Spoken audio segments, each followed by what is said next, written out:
apakah di Australia ada mahkamah atau Admiralty Court. Nah, apakah ada? Sebetulnya memang jalannya nggak ada. Kenapa? Karena Australia itu bukan negara kepulauan, benua kan ya, benua, bahkan tengahnya pun kering, nggak ada air, nggak ada apapun, tapi tidak se-ekstrim yang di Sahara. Tapi maksudnya yang ada mahkamah pelayaran Admiralty Court itu adalah negara kepulauan. Di Indonesia ini juga di bawah. Jadi waktu Belanda menjajah itu salah satu. Seperti Belanda itu kan maksudnya nggak menjajah, berbisnis kan. VOC itu kan corporate, Foreign Organized Company. Company itu kan perusahaan, bukan company lalu PK itu enggak. Company company ya. Maka VOC itu maksudnya dagang. Tapi karena dulu sistem negaranya belum ada republik dan sebagainya, ada raja-raja, maka dia domba. Kenapa kok mereka yang kesini? Karena kejayaan negara waktu itu yang paling hebat adalah Spanyol dan Portugis dan Eropa itu. Makanya mereka lah yang bisa membuat kapal. Kita ada sih kapal penisi, tapi kan tidak sampai sedemikian dalam konteks polisi mengkolonisasi negara lain. Nah, maka setelah kapal-kapal berlayar, mereka ini pada akhirnya pasti ada tadi kemungkinan kecelakaan, di mana itu memerlukan pemeriksaan sehingga seorang perwira kapal atau nakoda ini tidak sepenuhnya salah atau bisa juga sepenuhnya salah. Artinya adalah siapakah yang boleh menyatakan kesalahan seorang?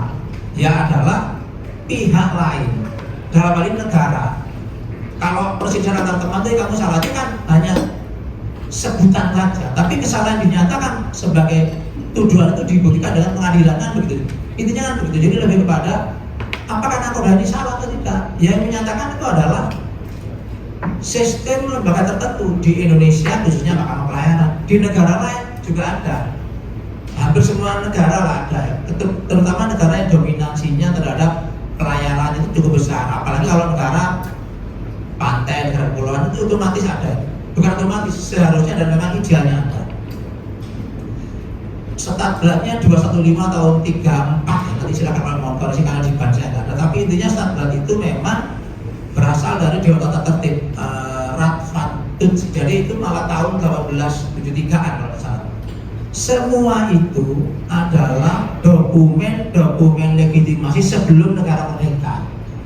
Maka mereka ada. Jadi demikian kuatnya kedudukannya mahkamah tersebut secara aturan. Nah kemudian masuklah, karena hukum itu kan tidak hanya satu, ada spesialisasi dalam aturan, di mana kalau mahkamah pelayaran melalui yang awal tadi itu, kemudian juga ada ikutannya namanya, karena bagian dari saya katakan tadi, kapal itu lebih kepada alat mengangkut subjek atau objek dagang. Maka dibuatlah kitab Undang-Undang Hukum Dagang, Wetboek van Koophandel. Nah, kitab itu di sana dinyatakan juga bagaimana tentang cara penguatan, termasuk pembuangan abandon dan sebagainya, dan dikatakan juga pengenaan sanksinya terhadap nakoda kapal. Yang kemudian memang kan sudah dikunci di sana angka maksimalnya 2 tahun, kita pun nggak bisa apa-apa. Jadi pengertian kalau mahkamah pelayaran terbatas, bukan terbatas dalam arti tidak beraya, karena patuh pada aturan. Bayangkan aturan-aturan yang melalui mahkamah pelayaran semuanya setingkat undang-undang. Kalau setingkat undang-undang berarti tidak bisa dirubah seenaknya, tidak bisa dirubah secepat itu, dan tidak bisa dirubah sewaktu-waktu. Pengertiannya adalah harus melalui DPR.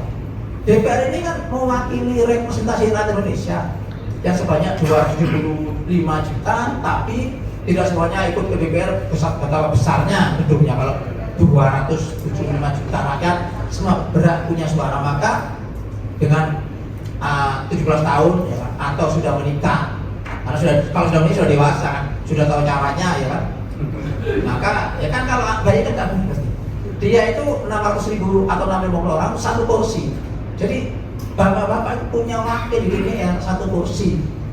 Cuman ya memang sayang anehnya sistem kita juga, dia tidak kenal sama si wakil itu kan ya. Dan dia wakil tapi malah lebih dari wakil rakyat, lebih dominan. Maka itu yang punya hak suara, lahirlah undang-undang. Nah ini terus Jadi undang-undang itu relevansi tadi saya sampaikan adalah tidak akan mungkin menjadi mati sendiri karena sifatnya dokumen sah negara, harus mati dengan kata lain dicabut dan dinyatakan tidak berlaku oleh peraturan yang setingkat atau lebih tinggi. Karena Mahkamah Apelasi sudah diatur dalam undang-undang tadi, dia tetap harus ada terus, kecuali politik hukum menyatakan sudah dibubarkan, dihapus. Maka Mahpel ini sebetulnya kekuatannya setingkat undang-undang. Bahkan dalam sistem hukum yang terakhir dalam konteks produk dan sistem ya, persisnya sama itu masih berupa kontinental, bukan Anglo-Saxon common. Maka karena menjadi sistem hukumnya yang sama, masuk terakhir Undang-Undang Pelayaran 17 2008 ya, setelah tahun 92 kan 92 menjadi 2008 sekian tahun, coba dihitung aja 98 terus dan direvisi masuk ke 5 pasal, seingat saya adalah 250 dan sampai dengan 255 ada di sana. Nah, istilah hakimnya sendiri hakim pelayaran karena apapun itu adalah namanya mahkamah. Jadi kapal-kapal yang luar biasa kecanggihannya saat itu ya, yang kemudian juga memang dikenali yang namanya pakai ras bintang lalu propulsion, itulah cikal bakal bisa adanya pelayaran dunia. Sebanding dengan sejarah itu maka pengadilannya ada. Nah, pengadilan pelayaran ini yang di Indonesia disebut pelayaran, yang perlu diketahui adalah hanya satu di Jakarta doang, gak semua orang tahu di Kelapa Gading.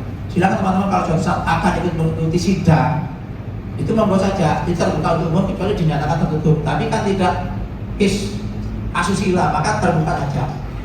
Dan biasanya memang itu sidang yang spesifik karena tadi dampak hukumannya itu sebetulnya akan sangat dirasakan efek jera bagi yang terkena, yaitu khususnya perwira kapal, apalagi nakoda. Bayangkan kalau diputus misalnya sebulan saja, ya kan? Sebulan saja ini kan seolah-olah kan 30 hari kan. Kita jangan bandingkan pidana umum 5 tahun, pidana mati seumur hidup, ya kan? Karena itu nanti yang lebih beda, bisa ada kesananya, nanti saya akan jelaskan sekitar. 30 hari tidak menjadi nakoda itu sama saja dengan dapurnya tidak berasal. Pertama, kondisi dari nakoda menjadi kalau culture kita culture yang sangat perfect dalam profesi maka tidak dipakai. Contohnya begini, perusahaan pelayaran punya kapal misalnya saya nggak tahu ya, karena saya nggak pernah beli kapal. Misalnya harga kapal, tapi saya dulu waktu yang kelas 2000 kapal Kenny yang awal itu, yang bukan Senopati ya Pak, yang apalah namanya kan nama-nama kayak mungkin kelas 2000 yang di Josh L. Mayer namanya itu hampir 900 miliar. Kemudian apakah iya kapal semahal itu yang secara materinya, lalu dengan penumpang 2000 secara nyawa itu nggak ada yang mau menjual nyawa kan, kecuali orang tidak normal aja yang mau menjual nyawanya kan, nggak ternilai. Nah itu diukurnya oleh nakoda. Jika nakoda itu menjadi tidak diberikan sanksi dan menjadi innocent kan sangat tidak benar negara ini. 30 hari tadi atau 1 bulan itu membuat dia sebenarnya nggak dipercaya untuk bekerja di perusahaan lain. Kenapa? Kalau sudah cacat pernah membuat benda mahal tadi menjadi celaka kan begitu. Apalagi maksimal 2 tahun, bisa dibayangkan kan jadi pengangguran. Di mana di Indonesia itu lebih banyak kepala keluarga menjadi pencari nafkah rumah tangganya, maka tidak main-main dengan maka pelayaran. Artinya hindarkan masuk ke sana sebagai yang terperiksa. Karena begini, saya masih baru ya, memang baru sebulan lebih lah, 2 bulan. Itu sempat melihat sidang di mana yang nakodanya itu menjelaskannya bisa menjadi salah, bahkan komentar takut. Kenapa? Dia bayangkan akan tercabut sertifikat kepelautannya sebagai nakoda. Artinya kalau kita tuh SIM-nya dicabut gitu loh kok oleh negara Pak. Iya, artinya penerbitlah yang berhak mencabut dokumen negara yang diterbitkan. Melalui siapa ya? Melalui kewenangan amanah, dalam ini melalui mahkamah yang kepada Pak Menteri kan. Artinya negara, pemerintah. Kan SIM oleh polisi dicabut oleh polisi kan gitu. Nah kalau KTP itu sebetulnya dicabut oleh camat, tapi kan KTP itu sebenarnya kan tidak profesi ya, dia kan melekat kepada status yang bersifat bukan dalam profesi manusia kan enggak. Kalau motor ya ada SIM B1 kan profesi pengemudi umum kan gitu. Sebetulnya kalau pengertian memang di di proposalnya Pak Ferry tadi itu tidak begitu menarik. Dia hanya menyampaikan perbedaan antara PM6 dan PM20 kalau salah, dan itu bisa dibaca. Nah, karena PM yang lama itu saya juga masih baru saja membaca, karena memang sebetulnya begini, yang membedakan sekarang adalah Mapel itu memiliki hakim profesional yang bukan pegawai negeri. Itu menariknya. Jadi kalau yang lalu hakimnya itu pegawai negeri kita yang kemudian dari eselon 3 ke sana setingkat eselon 2. Sekarang benar-benar profesional, yaitu orang yang bukan pegawai negeri, walaupun bisa pegawai negeri juga. Nah, masih tersisa ini lowongan, tapi kan melalui mekanisme seleksi juga. Nah, maka 20 jumlahnya memang kok segitu Pak, ya dibatasi oleh Mendagri dan undang-undang kehendaknya. Kalau pada itu bukan lowongan kerja, artinya sifatnya lebih kepada profesi, mengadili profesi. Komnas HAM pun sama. Komnas HAM saya pernah di sana, jadi eselon 3 di sana juga sama ya. Itu anggota Komnas HAM namanya, terbatas dan bukan pegawai negeri. Pegawai negerinya adalah sekretariat, sekjennya. Kalau kita sekretaris mahkamahnya kan, dan jenjang bawah strukturalnya. Nah, maka memang di sana itu sepenuhnya menerima limpahan berkas pemeriksaan dari teman-teman semua ini, yang sebetulnya memang disitulah fungsi awal tadi, makanya dari AMSA itu sangat detail penjelasan sampai harus profesional, harus itu otomatis lah, itu kan melekat kepada profesi yang teman-teman emban. Jadi maksudnya dari situlah nasib seseorang pengertiannya membawa juga dampak yang lain. Nah, ambil aja case yang agak spesifik, Senopati kapal Senopati itu yang Cendrawasih itu kan kena maksimal, kena 2 tahun. Tapi dia kena pidana juga. Loh, kok bisa Pak? Dia bisa. Sistem hukum di Indonesia sangat terbuka, siapapun boleh menggugat. Kalau masyarakat individual nggak berani, maka bisa class action namanya, di Perma nomor 1 tahun 98, tapi saya lupa pastinya, tapi permanya para temukan Mahkamah nomor 1 class action. Jadi gugatan gugatan massal, jadi gugatan class action, gugatan masyarakat 50 orang tanda tangan boleh. Nah, kalau kita merasa dirugikan, misalnya sebagai salah satu penumpang di dalam kapal itu boleh, tapi setahu saya, seingat saya dia nggak di class action. Tapi kalau mau kena perdata, monggo. Perdata ini kan jadi terjadi begini. Kemarin itu salah satu teman itu, bukan teman, malah itu saya menanyakan, dia nonton TV banyak kok, kenapa ada seseorang yang membuat namanya MLM ya, bukan ML doang ya. Kalau informasi semua, apalagi yang jauh-jauh Surabaya, MLM itu merugikan sekian miliar, lalu divonis dia di pidana umum lah. Lalu kemudian uangnya semua negara. Saya tanya, apa nggak kasihan ya ibu-ibu, dilihatin mungkin di TV atau di YouTube lah, saya nggak tinggal saya ada lihat, pada nangis, kan harusnya uangnya dikembalikan. Jadi nggak ngerti kan. Saya bilang, ini sistem hukum kita itu memang seperti itu, dalam arti kerugian itu pelakunya sudah dikenakan efek jera oleh negara. Jadi pidana itu yang dirugikan masyarakat dibayar oleh negara. Makanya kalau pidana umum itu, kalau kita mencabut seseorang membunuh orang, ya, udahlah dicabut, nggak bisa karena dalam pidana umum, delik pidana tanpa pengadilan. Nah, kembali ke yang tadi bahwa setiap rugi kena hukuman si pelaku, uangnya itu tidak kembali. Bagaimana kembali? Boleh menggugat secara perdata. Saya mengatakan kalau itu kasih dia, itulah sistem kita. Artinya begini, dalam konteks yang lebih kecil, kalau seorang maling motor, lalu motornya sudah dijual kemana-mana, bagaimana mengembalikannya? Kan nggak bisa. Minimal setidaknya si pelaku sudah dihukum, artinya efek jera. Nah, si yang motornya hilang ya udah nasib.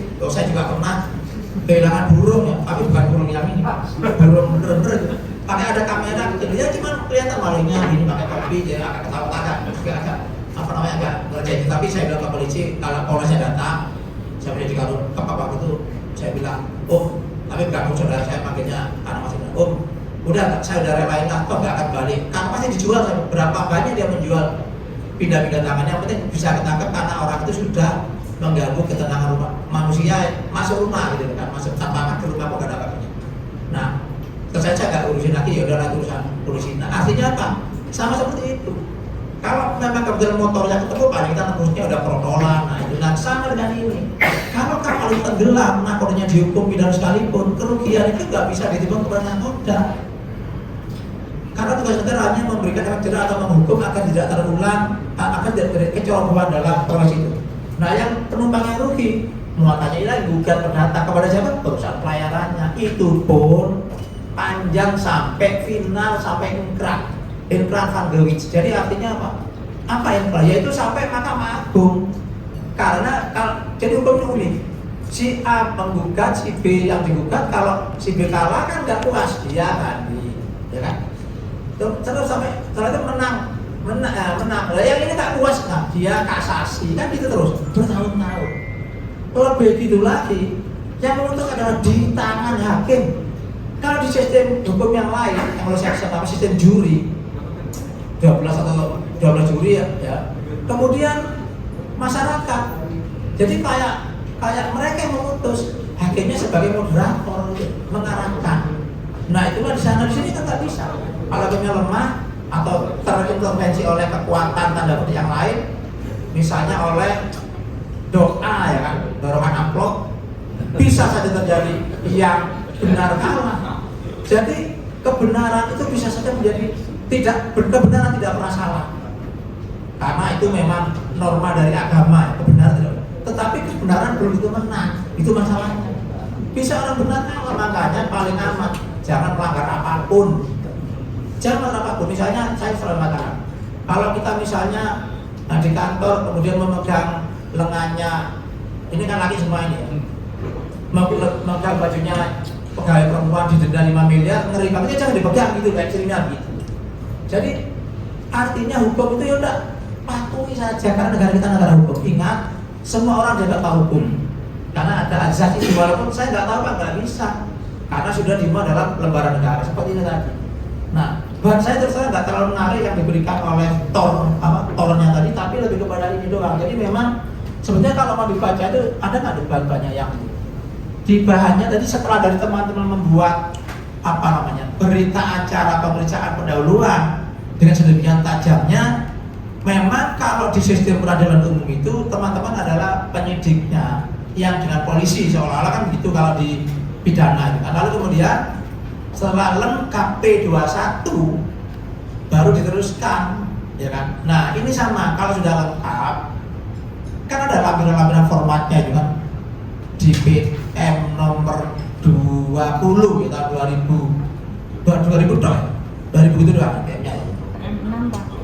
2006 PM 6 2020 diperbarui sedikit dengan PM nomor 30 ya, 2022. Itu kan dikit banget perubahannya, kita jelasin.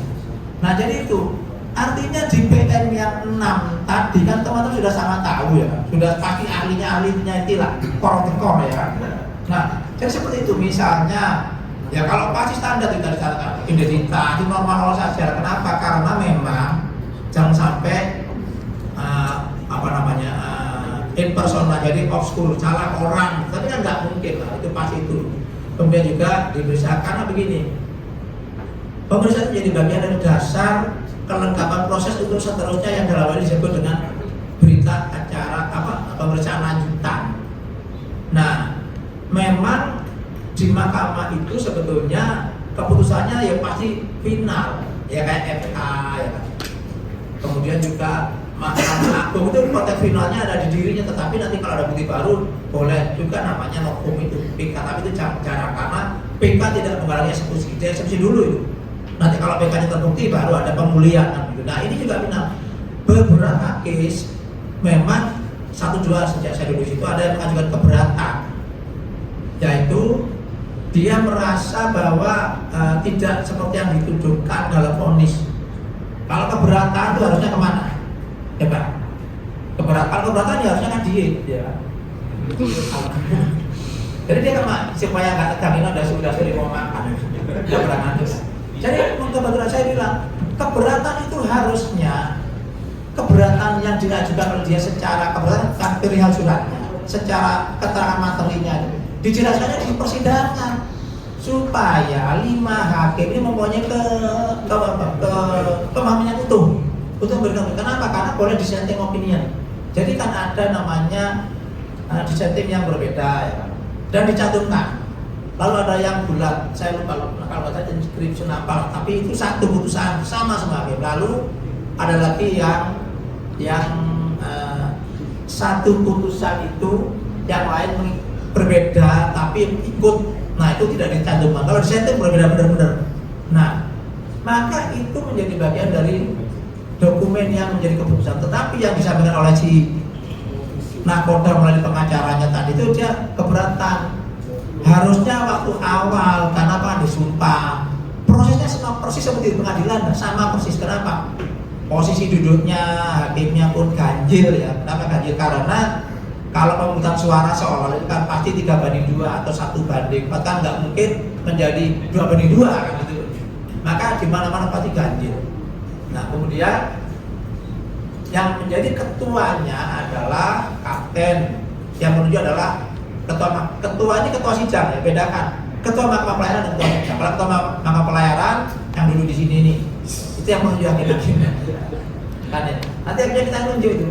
Nah kemudian sidangnya memang di sana dan di sini ada nih di tadi. Nanti boleh di tempat lain karena begini. Sebetulnya memang Pak Menteri menegaskan tolong oleh kita selesaikan utang-utang, di sana bukan utang ke BRI, utang perkara. Mahkamah Agung itu banyak banget gitu kan. Nah, kalau kita itu sempat banyak, tapi sekarang udah tinggal 5. Saya akan selesaikan sampai tahun 5 dalam arti yang tahun ini ya. Tapi kan maksudnya begini loh.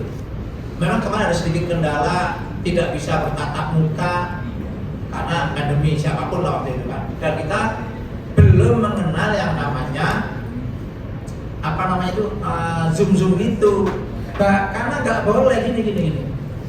Lo bisa nggak Pak kita adakan zoom waktu itu? Lo selama nggak ada itu nggak boleh. Ingat, ini adalah posisi peradilan. Jadi peradilan yang sifatnya diatur oleh undang-undang, bahkan sampai tata cara, bentuk, pakaian dan prosesnya itu ada aturannya. Apalagi kalau kita mau masuk itu dalam yang namanya bisa Pak pakai zoom, zoom itu apa bahasa ini apa ya? Daring, bukan daring. Nah, kalau daring itu boleh asal ada payungnya. Kenapa? Kalau enggak, kita anteng-anteng dengan semangat.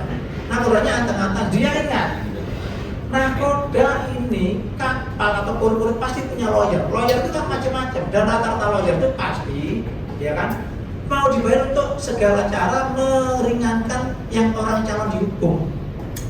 Contoh ya kalau kita mau ini misalnya mantan dari juru bicara KPK ya kan, kecil dan dipasang jadi lawyer, ambil pintar terserah, nggak ada yang melarang. Nah sama dengan maka kalau kemudian lawyernya itu tahu tentang kita tidak ada dasarnya, digugat putusannya menjadi tidak punya kekuatan hukum.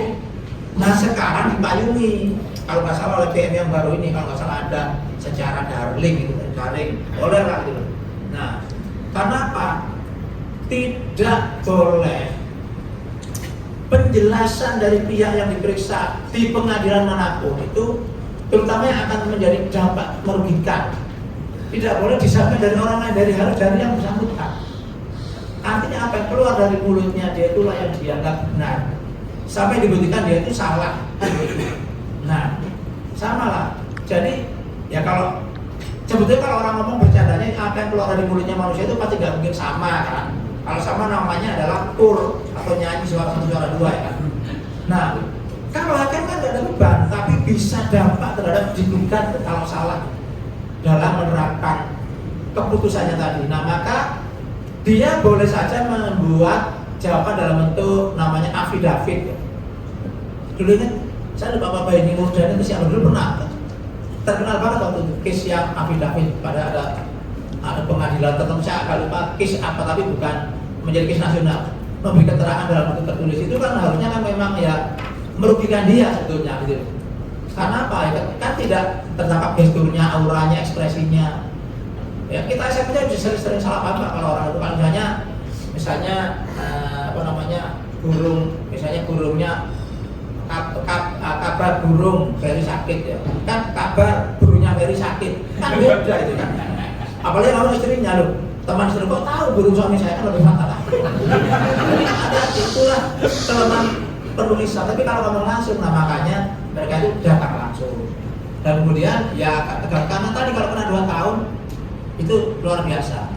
Nah kemudian memang yang case tadi itu case-nya Senopati menjadi dipidana. Kenapa? Pidananya itu begini. Ingat, saya lupa kalau nggak salah 359 ya kalau nggak salah itu kan barang siapa dengan sengaja atau kelalaiannya menyebabkan matinya orang lain atau hilangnya nyawa, itu dikenakan pidana yang sebetulnya negaranya yang melindungi nyawa, bahkan sampai masih dijaring itu sudah dilindungi loh, nggak boleh orang menggugurkan karena itulah kewenangan negara. Kalau enggak, kalau negara tidak punya kekuatan untuk melindungi itu, maka orang membunuh seenaknya. Nah, lo ini kan nggak sengaja Pak, itulah ngerinya tadi. Artinya profesi ini profesi yang rawan terhadap bisa kena pidana umum. Bener masuk lah, polisi masuk kita nggak bisa menahan karena itu konteksnya pidana umum. Dituntut setelah lengkap pembuktian P21, divonis saya lupa mungkin dia kena sekian tahun gitu. Jadi udah hilang jabatannya kena pidana lagi. Artinya kan ya itulah. Jadi begini, contoh ya teman-teman sekalian. Kemarin ini belum diputus malah karena masih kena pembuatan pra keputusan, ya kan?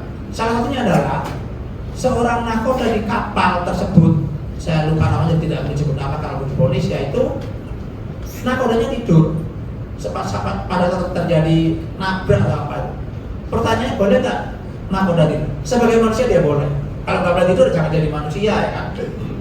Tapi di saat mana dia tidur? Nah, di kereta api kan ada itu kleng itu apa, jadi bunyi. Jadi kalau dia jenis tiap saat menggunakan alat kayak pentolnya apa namanya bakpo itu bunyi di sana di sentral apa namanya kendalinya di stasiun-stasiun.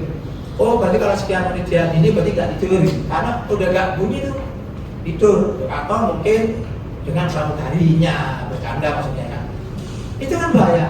Jadi dia kena itu, nah sama anak orang nggak boleh tidur pada saat tertentu, nah dia tidur kena. Artinya kalau mau mengakukan ya jangan dari nakoda. Nah disitulah pentingnya fungsi tadi sebagai seorang bertanggung jawab pada profesinya terhadap nyawa yang diangkut dalam tanggung jawabnya. Nah kemudian coba di pembanding tadi berbanding. Kalau yang lama silakan, sudah cukup lama, saya kira sama ya pemeriksaan pendahulunya terus detil sampai penyampaian berkas ada 7 hari, kemudian 20 hari sampai persidangan. Nah, kalau yang dibagi ini kan memang karena tornya cuma itu. Kalau yang tidak ada itu ya udah tahu kan pasti kan. Sama aja Pak. Panel ahli. Kenapa panel? Karena PP32 dicabut. Nama hakim menjadi panel, tapi sama akhirnya. Mereka adalah fungsinya fungsi mengadili profesi itu. Karena terkena presiden hukum orang. Bahkan perusahaannya bisa kena sanksi sih kalau nggak mendatangkan, nanti ada juga. Terus di luar sama, karena apa? Konteks di luar adalah begini, ada kalanya contoh nanti ini mungkin akan kemakai lah yang di Bali sekarang ini, tapi atau peristiwa menjadi bagian dari sorotan nasional apa mungkin sampai ke RI1 misalnya. Ini jemput bola aja di sana gitu loh. Di misalnya peristiwanya di Makassar, boleh di sidang itu. Yang penting ruang sidangnya itu ada tata caranya. Ya kayak seperti ini, lebih tinggi, lalu lebih rendah, lalu kanan kiri, situ paniteranya disumpah juga ya. Yang di sana ada saksinya atau ahli. Kan ahli itu orang yang menjelaskan tidak ikut dalam peristiwanya. Jadi bukan saksi mata atau saksi langsung. Kemarin itu jadi saksi ahli malah salah satu komisarisnya yang dari anak perusahaan Lindo 3 itu Mbak. Namanya cewek tapi namanya Mandi, itu ahli bukan saksi. Ya saksi ahli namanya ahlinya. Nah, terus kemudian di luar itu boleh, atas kita. Jadi saya tidak lalu menjadi silakan, nggak ada dokumen resminya dalam bentuk SK Ketua Mapel memberikan kewenangan dia untuk perizinan di sana. Karena apa? Semua dokumen ini menjadi bagian dari yang akan dicermati oleh lawyer-lawyer yang mewakili dia. Untuk kemudian ada kelemahannya Pak. Kenapa? Bayangkan kalau keputusan ini digunakan sebagai salah satu, bukan alat bukti, salah satu dasar untuk ke pengadilan perdata. Bahwa ternyata nakodanya sangat dominan dalam kelalaian melaksanakan fungsi nakoda. Saya mengalami kerugian, muatan saya seharga 5 miliar tenggelam, bisa digugat loh itu. PT perusahaan ini nggak lalu gampang mapel admin, nggak itu. Ada kaitan-kaitan yang bisa menjadi mati perdata atau menjadi menghabiskan harta benda si perusahaan tersebut. Kan PT itu kan juga punya anggaran dan punya modal yang tentunya berbeda-beda. Kalau sementara menggugat boleh tak terbatas.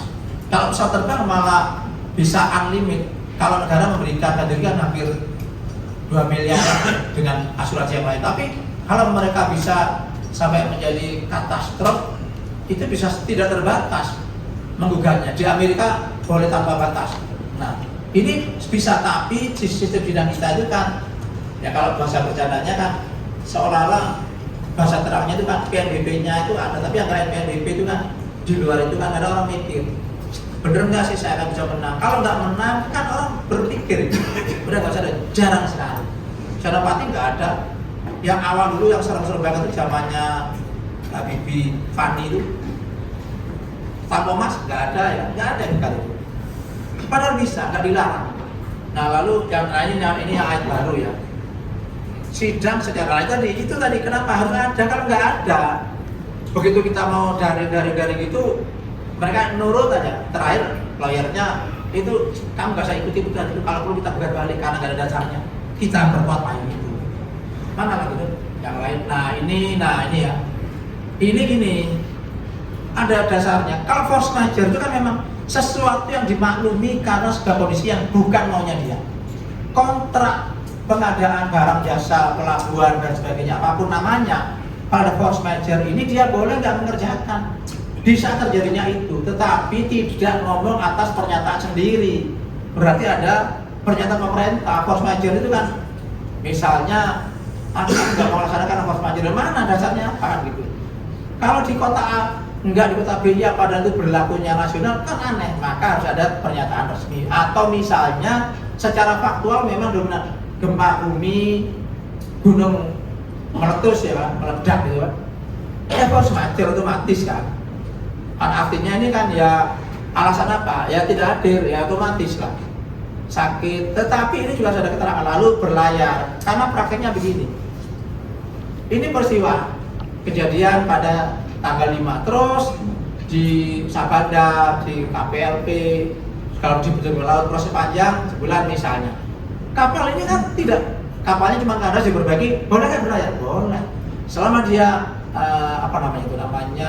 worthiness boleh lain dokumen SMC DMC, nakodanya sesuai dengan strukturnya, penumpangnya muatannya, nggak ada kendala apapun, selamat dari sisi pendalaman oleh petugas jaga, SPP terbit, boleh jalan. Karena sidangnya belum, maka sedang berlayar petugas, karena tidak boleh menyandera hak orang. Bedanya kan begini, kalau dalam konteks hukum ya, semua orang nggak pernah dianggap salah sampai dibuktikan dia nyata-nyata bersalah oleh keputusan pengadilan. Tapi kalau aparat penegak hukum kebalik, seseorang dianggap salah dulu sampai dinyatakan nggak bersalah. Jadi hati-hati kalau udah kena APH, udah dicurigai salah aja, karena memang ya begitu tugasnya, makanya mencari-cari. Loh, saya itu sendiri pengalaman nyata ya, dari kepala biru sekitar 5 tahun, pernah loh banyak karena memindah orang ya kan. Orang itu memang dipindah karena memang ada anomali lah. Saya sendiri nggak terlalu mau, tapi karena bagian dari sistem kan saya harus meminta arahan kepastian pindah. Tapi dikasih catatan pindah ke kementerian lain dan dia itu melanggar, ikut tes nggak ngomong-ngomong dan sebagainya, kasih catatan yang bersangkutan kem dirinya gini digugat tuh saya itu gugatan perbuatan tidak menyenangkan pidana. Coba kalau saya sampai ditanya, saya datang sendiri ke Polres Jakarta Pusat sampai mereka heran, kok bapak mau turun gunung, tapi strategi saya harus merendah hati ya kepada dia supaya apapun penyidiknya mau dia lulusan SMA misalnya tetap penyidik loh. Penyidik itu membuat saksi menjadi tersangka gampang banget. Kita harus jangan melawan secara arogan. Dia punya kewenangan gitu, dan saya nggak punya dalam konteks di case itu. Karena apa? Saya sebagai tersangka, iya sebagai bukan saksi, dipanggil apa? Diberpakan. Nah, maka yang seperti itu artinya benar-benar harus kita lakukan secara profesional. Nah, sama bapak-bapak ini sebagai penyidik akan memeriksa itu, lakukan secara profesional. Kewenangannya penuh. Dengan kata lain, ya logikanya begini. Waktu Menteri Sosial misalnya kalau ambil contoh dipanggil dan kena pada saat menyelewengkan bantuan bansos itu, Yang memeriksa memang adalah menteri, yang enggak, ya penyidik juga itu. Ya bisa aja urusan D1 dan sebagainya kan. Asal punya kewenangan sebagai PPNS misalnya, atau polisi kan penyidik. Nah jadi hati-hati banget. Terus kemudian apalagi lanjutannya yang ada kuning-kuningnya, ini ekornya ya sebelum diketerangan menyatakan sumpah. Nah ini loh, sumpah ini adalah bukan bisa saja dia bohong sumpah di masuk mulut bergerak, tapi artinya Anda sudah tidak boleh mengingkari berita acara itu.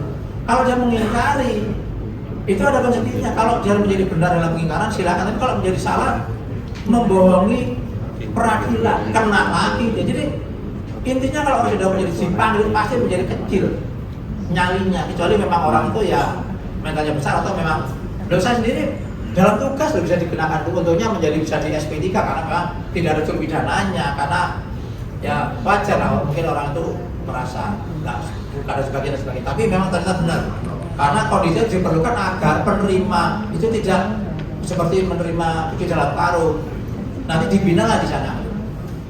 Kebetulan istrinya DPR jadi ya itu hampir kesandung belum lanjut, dan itu 1 tahun gitu proses bolak-balik, tapi saya selalu datang. Tapi saya juga kalau dia ke saya kan pusing juga saya. Ya kan memang makasih ya Om, kan nggak cukup gitu ya. Tahu sendiri lah informannya. Inilah. Nah ini saya kemarin tanya, kan ini otomatis dalam pertimbangan itu pasti itu ada dan menjadi bagian dari seorang nakoda pasti punya sertifikat. Bong nanti itu menjadi kalau enggak urusannya kan salah, maka itu dikurangi lah. Nah, kapal saya tanya kemarin karena ada juga double hull, lalu juga memang ini sebetulnya faktornya yang lebih dominan nanti kan berujung kepada nakodanya gitu kan. Tapi jujur aja 32 ini saya belum di biro hukum, karena saya di biro hukum itu kalau nggak salah 27 Juli ya kalau salah. Jadi saya belum ikut, tapi inilah jadi begini. Suka nggak suka menganggap kalau sudah menjadi ini hukum positif namanya, bukan COVID ya, hukum positif maksudnya. Silakan. Maksudnya sudah menjadi hukum yang harus diterapkan. Karena apa? PM ini adalah regeling. Regeling adalah peraturan. Jadi ada namanya Undang-Undang 12 tahun 2011. Tata cara pembuatan peraturan perundang-undangan. Di sana dinyatakan di dalam pasal 9 atau lupa pastinya ya, tapi di pasal awal itu ada tata urutan perundangan, teori dari Han Kelsen ya, diterima oleh Han Nabiaski, muridnya sarjana hukum Jerman, yang menyatakan undang-undang itu yang lebih rendah tidak boleh berlawan dengan lebih tinggi. Sebetulnya kayak piramid, makanya Stephen Hans Kelsen itu piramid dan teori. Nah, undang-undang ya kan, kemudian undang-undang dasar terutama, lalu undang-undang, terus sampai ada PM itu enggak ditulis secara nyata. Nah maka di pasal peralihannya mengatakan bahwa peraturan yang dibuat oleh kepala lembaga ini termasuk kementerian dianggap sebagai peraturan perundang-undangan. Diperkuat, kadang-kadang saya di biro dulu yang masih jadi kabak itu menulis surat, bukan saya sih, Pak Sekjen tentunya atas nama Menteri kepada Kumham Pak Yusril, dijawab bahwa itu termasuk dalam perundang-undangan karena memang di bawah nanti masih ada yang namanya perda, pergub, perda dan sebagainya. Jadi PM perundang makanya diikuti oleh semua se-Indonesia. Beliau kan PM teknis, khususnya memang ya terkait teknis. Tapi pertanyaannya sederhana. Kalau seseorang akan membuat izin simpang, memang pakai aturan dari PM, pakai aturan ini gitu ya. Seolah kan begitu kan. Pemilik simpel pelaut kan nggak bisa, pengusaha kan gitu, maka di Indonesia berlaku lain. Kalau yang namanya keputusan ini ilmu basic adalah basic penetapan SK bapak menjadi marine inspector itu kan SK berlaku sekali dan seterusnya, yaitu namanya Besluit. Kalau dulu anak-anak orang tua kita, Pak bapakmu soalnya Besluit udah naik jabatannya, itu namanya SK. Bentuknya dihitung, mengingat, menimbang lalu dihitung pertama. Kalau regeling ini, regulasi, mengatur, itu pasal-pasal, itu mengingatnya begitu. Nah maka seperti itu. Terus lanjutnya apa lagi? Aku suka yang terima kasihnya ada nggak sih? Terima kasih. Itu yang paling senang. Makan siang Pak mau dijin. Iya makanya Pak. Karena gini loh, Rek. Terus terang kalau ilmu itu kan nggak ada habisnya ya. Bisa buka di Google, bisa buka dimanapun lah. Nah ini yang paling penting ya. Subscribe ya itu. Nah itu ya.